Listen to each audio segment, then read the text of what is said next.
ભુજ તાલુકાના રુદ્રમાતા જાગીરની હોસ્ટેલમાં રહી ધોરણ 10 માં અભ્યાસ કરતા 15 વર્ષીય કિશોરનું કેનાલમાં ડૂબી જવાના કારણે મોત થતા આરેરાટી ફેલાઈ ગઈ હતી। આ બાબતે જીકે જનરલ હોસ્પિટલ ચોકીએથી મળેલી વિગતો મુજબ અબડાસા તાલુકાના મોટી બાલાજોડમાં રહેતો 15 વર્ષીય કૃણાલ રમેશભાઈ નામનો કિશોર હોસ્ટેલમાં રહેતો હતો। ગઈકાલે બપોરે તે કેનાલમાં નહાવા અને કપડાં ધોવા ગયો હતો ત્યારે કેનાલના પાણીમાં ડૂબી જવાના કારણે મોત થયું હતું। તેને બહાર કાઢી હોસ્પિટલમાં લઈ જવામાં આવ્યો હતો, જ્યાં ફરજ પરના તબીબે મૃત જાહેર કર્યો હતો। હતભાગી કિશોર છેલ્લા 2 વર્ષથી હોસ્ટેલમાં રહી અભ્યાસ કરતો હતો।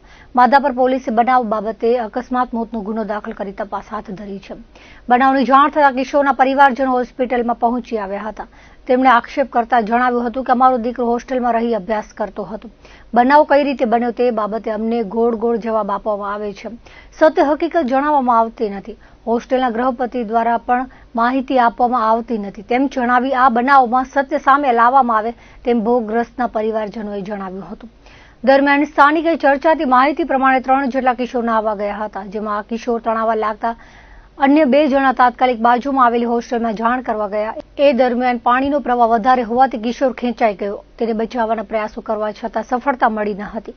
કેનાલમાં પાણીનો પ્રવાહ પણ બંધ કરી દેવામાં આવ્યો હતો। આવી ઘટના બીજી વાર ન બને તે માટે તકેદારી રાખવામાં આવે તે જરૂરી બની રહી છે। આયો લાશ આવી, લાશ ગઈ ડાયરેક્ટ કે અમે તેડી જશું। પછી એના મોટા બાપા ને બીજો અમારો જમાઈ 2 જણા ગયા। મને તો અંદર જવા ન હતી। મને કે બેન 2 જણા હતા કે નાવા ગયા હતા ઈ, પછી કે 5 જણા હતા, પછી કે અમે બધા ભેગા ગયા હતા। અમે એ બધા ભેગા ગયા હોય તો અમારા છોકરાનું બચાવ ન થઈ જાય।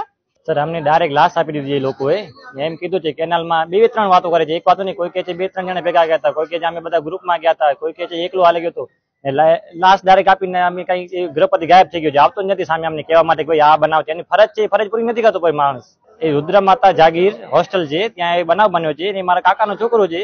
અમારી માંગ છે સર ફૂલ તપાસ થવી જોઈએ ને। પહેલે તો સર ગૃહપતિ અમને પોતે કહે ને, બીજા તો આવીને કહે છે કે ભાઈ આ થયું છે। ગૃહપતિ પોતે હાજર હતો એને કેવું જોઈએ ને ભાઈ આમ થયું છે। એની ફરજ છે, ફરજ નથી નિભાવતો, આવતો જ નથી સામે અમારે। હમણાં 9મી આખી પૂરી કરી હતી ને, હમણાં 10મી ભણતો હતો।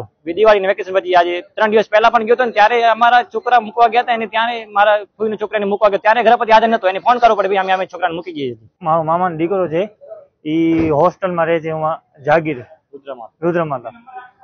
બપોરે 2 વાગ્યાનો આડાગાડામાં એ ક્યાંક નાવા ગયો હશે કે શું હશે, એ બાપુને કે એના ગૃહપતિને જે પણ થયું છે એ બધી અમારાથી વાત કઈ કરતા નથી ને। આવો બનાવ બની ગયો છે, ડાયરેક્ટ લાશ આપીને જનરલ આવી ગયા છે અહીંયા હોસ્પિટલે। એટલે અમને ફોન કર્યા છે કે હવે આવી રીતે વસ્તુ થઈ ગઈ છે। લાશ આપી છે, પોતે છુપાઈ ગયા છે। અમને કઈ કીધું જ નથી ભાઈએ કે આ વસ્તુ થઈ છે, આ નથી થઈ। હવે બાપુ છે એ પણ 2-3 વાતો કરે છે। પહેલા અમને એમ કીધું કે અમે બધા ભેગા હતા ને પછી કીધું ગૃહપતિ ભેગા હતા ને હવે અહીંયા આવીને એક એમ વાત કરે છે કે એક જ છોકરો ગયો તો ને લપસી ગયો। હવે આ લપસી જાય તો છોકરાને કપડા કોણ ઉતારે? આ વસ્તુ કેમ થઈ જાય?